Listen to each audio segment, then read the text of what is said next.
Hi friends, இப்போ வந்து நம்ம என்ன பண்ண போகிறோம்னா மஷ்ரூம் பெப்பர் கிரேவி இது வந்து சப்பாத்திக்கு சைடிஷாக பண்ணுறோம். ஆனால் இது வந்து சப்பாத்தி சாதம் எல்லாத்துக்குமே சாப்பிட்லாம். ஃபஸ்ட்டு வந்து வெங்காயம், இது வந்து கொஞ்சம் தாராளமாக எண்ணெய் ஊற்றிக்கணும். தாராளமாக எண்ணெய் ஊற்றி வெங்காயம் வந்து நான் 4 வெங்காயம் எடுத்துருக்கேன். வந்து பொடியாக கட் பண்ணி போட்டுக்கணும். இது வந்து நல்லா வதங்கட்டும், அந்த கண்ணாடி பதம் வர வரைக்கும் வதங்கட்டும். இந்த கருவேப்பிலை கூட வெங்காயம் கூட கொஞ்சமாக கருவேப்பிலை போட்டுக்கணும். அவ்வளோதான், இன்னும் கொஞ்சம் நேரம் வதங்கட்டும். என்னாச்சு தடுமாறுறீங்க? அதெல்லாம் அப்படிதான். ஹாய் ஃப்ரெண்ட்ஸ், இப்போ வந்து நம்ம மசாலா ரெடி பண்ணிக்கலாம். 3 ஸ்பூன் மிளகு, 3 ஸ்பூன் மிளகு, அதே ஸ்பூனில் 1 ஸ்பூன் பெருஞ்சீரகம் எடுத்துக்கணும். 1 ஸ்பூன் பெருஞ்சீரகம். இதை வந்து நல்லா பேஸ்ட்டாக அரைச்சி எடுத்துக்கலாம். ஃப்ரெண்ட்ஸ், வெங்காயம் வந்து போதுமான அளவுக்கு வதங்கிச்சு. கொஞ்சமாக இஞ்சி பூண்டு பேஸ்ட்டு போட்டு பச்சை வாசனை போகிற வரைக்கும் நல்லா வதக்கிக்கலாம். பச்சை வாசனை போகிற வரைக்கும் நல்லா வதங்கிக்கலாம். அதுக்குள்ளே நம்ம மசாலா அரைச்சி வந்துடலாம். வெங்காயம் நல்லா வதங்கிடுச்சு. இந்த பதத்துக்கு வதங்கினா போதும். இப்போ வந்து நம்ம தக்காளி ஆட் பண்ணிப்போம்.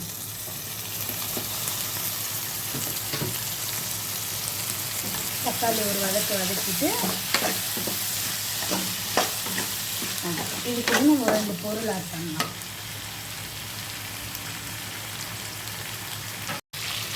தேவையான அளவு உப்பும் கொஞ்சமாக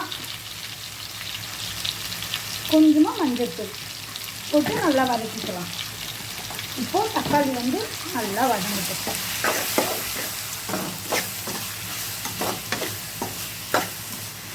இதுக்கு இடையில நம்ம மசாலா அரைச்சி வச்சுக்கணும்.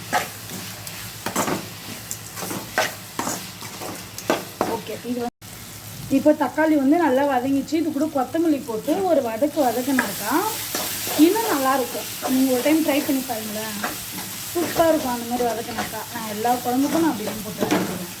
இப்போது கரம் மசாலா, தேவையான அளவு கரம் மசாலா. சேஃப், இந்த கிண்ணத்தில் வச்சு கொட்டுவாங்களா? அது மாதிரி நம்ம வீடியோவில் பண்ண முடியாதா? அந்த மாதிரிலாம் வேணாம். ஏன்னா நம்ம வந்து நேச்சுரலாக செய்கிறோம். அதனால் எந்த ஒரு இதுவும் நமக்கு தேவையில்லை. Okay okay. வீட்டில் அரைச்ச குழம்பு மிளகாத்தூள் இருந்தால் உங்கள் காரத்துக்கு ஏற்ற மாதிரி. எங்கள் ஃபேமிலிக்கு 1 ஸ்பூன். நல்லா எண்ணெய் திரிஞ்சு வர அளவுக்கு வதக்கிக்கணும்.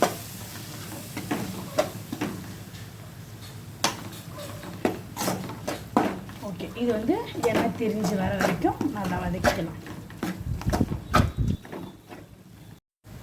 இது வந்து நல்லா எண்ணெய் திரிஞ்சு வந்துடுச்சு. இப்போ என்ன பண்ணணும், தேவையான அளவு தண்ணி ஊற்றிக்கணும்.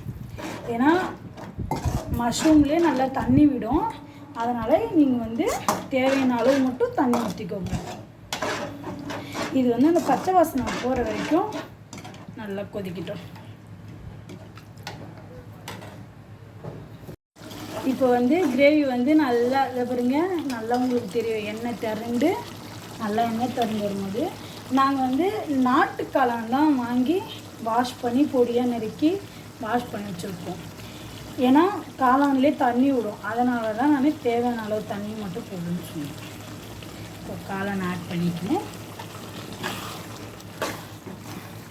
ஒரு 10 நிமிஷம் நல்லா ஃப்ரை ஆகட்டும்.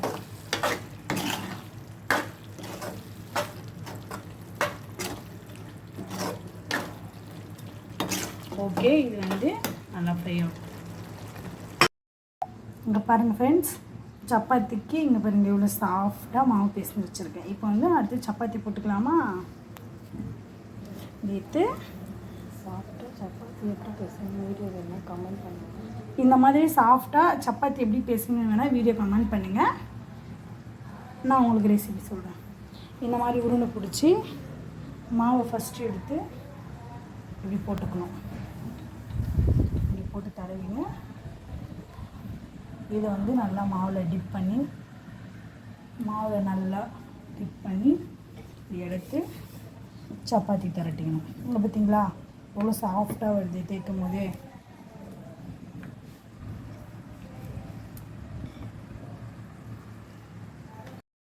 ஹை ஃப்ரெண்ட்ஸ், இங்கே பாருங்கள் கல் நல்லா காஞ்சிச்சு. இப்போ வந்து சப்பாத்தி போட்டுக்கணும். மஷ்ரூம் கிரேவிக்கு சப்பாத்தி செம்ம காம்பினேஷன், இவ்வளோ சூப்பராக இருக்கும் தெரியுமா? உங்கள் வீட்டில் உங்கள் ஒய்ஃபு, உங்கள் சிஸ்டரு, இல்லை உங்கள் மாம்ஸு, இந்த மாதிரி யாருன்னா சப்பாத்தி சாஃப்டாக போட தெரியல, சாஃப்டாக வீட்டில் வரமாட்டேங்குது அப்படின்னாக்கா எனக்கு கமெண்ட் பண்ணுங்கள். நான் அதுக்குன்னு உங்களுக்கு தனியாக ஒரு வீடியோ போடுறேன். மிளகும் பெருஞ்சீரகம் நம்ம அரைச்சி வச்சோம்ல, இப்போ வந்து நல்லா கிரேவி கன்சிஸ்டன்சி வந்துச்சு. இப்போ வந்து என்ன பண்ணணும், நம்ம அரைச்சி வச்சதை ஆட் பண்ணிக்கணும்.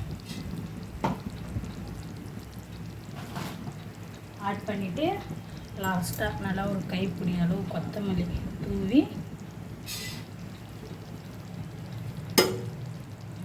ரெண்டு திருப்பி